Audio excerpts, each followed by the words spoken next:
શિયાળામાં hair fall વધી ગયો છે? તો આ વિડીયો તમારી માટે.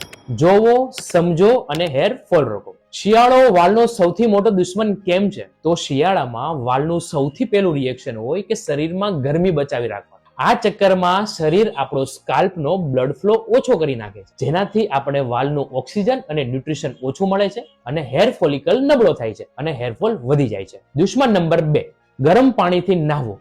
ગરમ પાણી આપણા સ્કાલ્પનું નેચરલ ઓઇલ રિમૂવ કરી નાખે છે, જેનાથી સ્કાલ્પમાં માઇક્રો ઇન્ફ્લામેશન અને ડેન્ડ્રફ વધી જાય છે, એટલે હેરફોલ વધી જાય છે. દુશ્મન નંબર 3, ડ્રાય એર. ઓછી હ્યુમિડિટીના લીધે આપણા વાળ તેનું મોઇશ્ચરાઇઝર ગુમાવી દે છે અને હેર ક્યુટિકલ ડેમેજ થાય છે.